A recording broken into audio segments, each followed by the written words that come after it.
ವನ್ನೂ ತೋರದಿರಯ್ಯ ವಿಷಮಾಕ್ಷ ಕಪಿಲ ಸಿದ್ಧ ಮಲ್ಲಿಕಾರ್ಜುನ.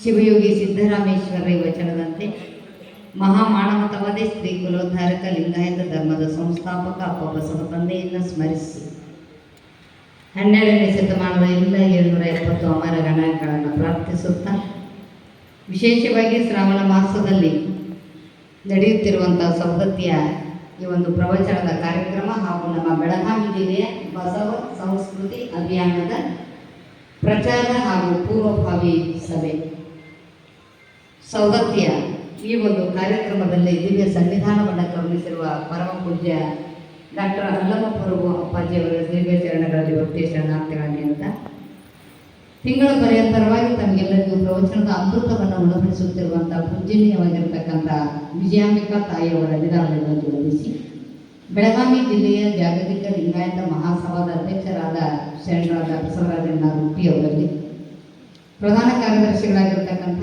ಶರಣ ಅಶೋಕಣ್ಣ ಮಳಂಗ್ಲಿ ಅವರಲ್ಲಿ, ನಮ್ಮ ಜಿಲ್ಲೆಯ ಖಜಾಂಚಿಗಳಾಗಿರ್ತಕ್ಕಂಥ ಶರಣರಾದ ಬಾಣಿಯವರಲ್ಲಿ ಹಾಗೂ ಶರಣ ಸಾಹಿತ್ಯ ಪರಿಷತ್ ಅಧ್ಯಕ್ಷನ ಸವದತ್ತಿ ತಾಲೂಕಾ ಘಟಕದ ಅಧ್ಯಕ್ಷರಾದ ಉಮೇಶಣ್ಣ ಬಾಳಿಯವರಲ್ಲಿ, ನಮ್ಮ ಪಟ್ಟಣಶೆಟ್ಟಿ ಅಣ್ಣವರಲ್ಲಿ, ಇನ್ನುಳಿದ ಮಹಿಳೆಯರು ಕೂಡ ವೇದಿಕೆಯಲ್ಲಿದ್ದಾರೆ. ದಯವಿಟ್ಟು ಅವರ ಹೆಸರು ನನಗೆ ಆಗ್ತಾ ಇಲ್ಲ.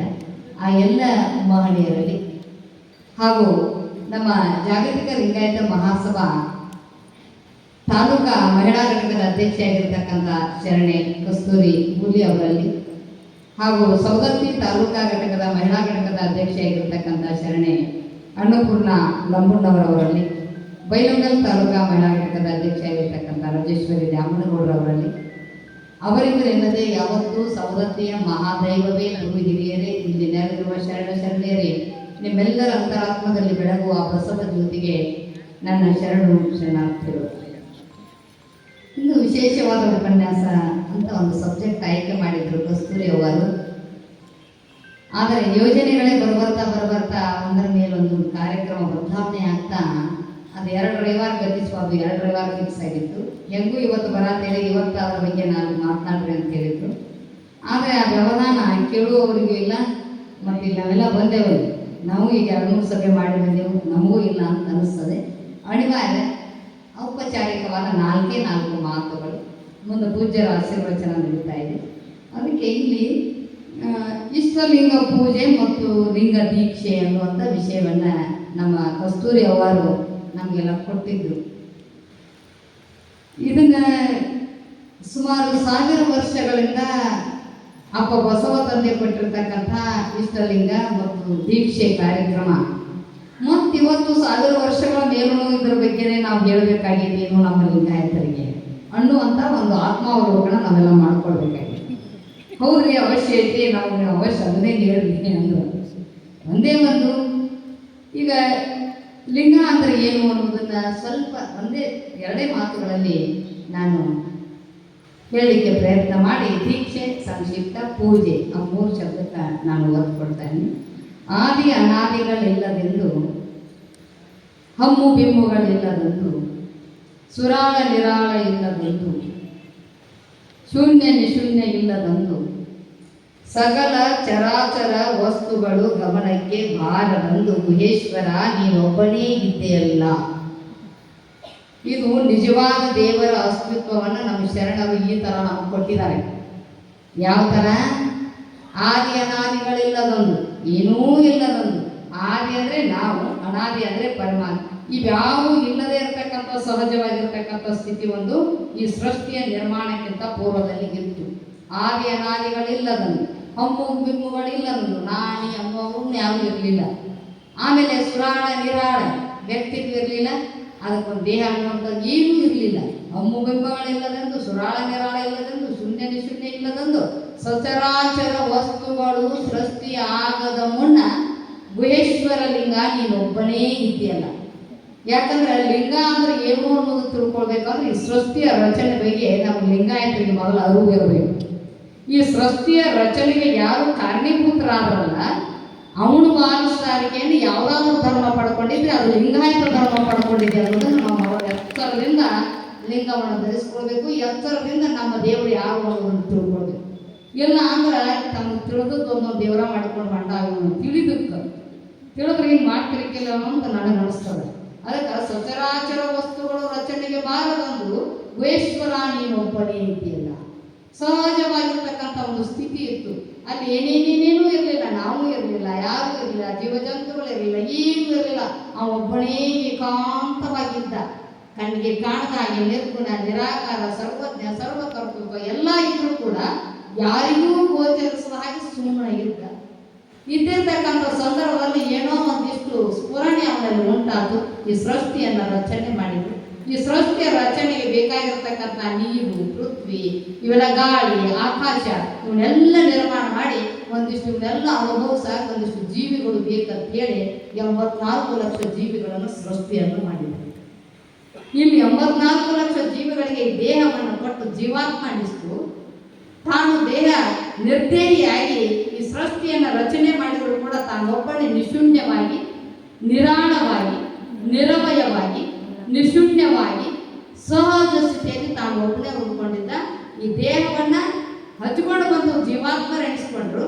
ಈ ದೇಹವನ್ನು ಗೆಲ್ಲದೆ ಸುಮ್ಮನೆ ನಿರಾಕಾರ ನಿರ್ಗುಣದಲ್ಲಿರ್ತಕ್ಕಂಥದ್ದು ಅವ ದೇವಾತ್ಮ ಅನಿಸ್ಕೊಂಡ. ಈ ಜೀವ ಮತ್ತು ದೇವ ಎರಡೇ ಎರಡು ಸಂಬಂಧ ಪಡ್ತಾವೆ ನಮ್ಮ ಲಿಂಗಾಯತರಿಗೆ. ಒಂದು ಜೀವ, ಒಂದು ದೇವ. ಇವೆರಡರ ಸಂಬಂಧವನ್ನು ಕಲ್ಪಿಸಿಕೊಡೋದೇನೆ ಇಷ್ಟಲಿಂಗ. ಆ ಇಷ್ಟಲಿಂಗವನ್ನು ಯಾಕೆ ಕೊಟ್ಟರು ಅಂತ ಕೇಳಿದರೆ ಈ ವಿಶ್ವದ ಆಕಾರವಾಗಿರ್ತಕ್ಕಂಥ ಸೃಷ್ಟಿಯನ್ನು ನಿರ್ಮಾಣ ಮಾಡಿದಂಥ ಪರಮಾತ್ಮ ಈ ಗೋಳಾಕಾರವಾದ ಸೃಷ್ಟಿಯನ್ನು ಆಕಾರ ಮಾಡಿ ಲಿಂಗದ ಕಂಪಿಯನ್ನು ಕೊಟ್ಟು ಎಲ್ಲರ ಅಂಗೈಯಲ್ಲಿ ಕೊಟ್ಟು ನಿನ್ನ ಸ್ವಸ್ವರೂಪದ ದರ್ಶನವನ್ನು, ಪರಮಾತ್ಮನ ದರ್ಶನವನ್ನು ನೀನಾ ಮಾಡಿಕೊಳ್ಬೇಕೇ ವಿನಃ ಉಳಿದ ಯಾವ ಹೊರಗಿನ ದೇವರುಗಳನ್ನು ಪೂಜೆ ಮಾಡಿ ನಿನಗ ದೇವರ ದರ್ಶನ ಆಗುವುದಿಲ್ಲ ಅನ್ನುವಂಥ ಒಂದು ಬಹುದೊಡ್ಡ ಸಂದೇಶವನ್ನು ಇದಕ್ಕೆಲ್ಲ ಇರ್ತಕ್ಕಂಥ ಬಹುದೇವೋಪಾಸನೆಗಳು ಅವನ್ನೆಲ್ಲವನ್ನ ಅಲ್ಲಗಳಿವು.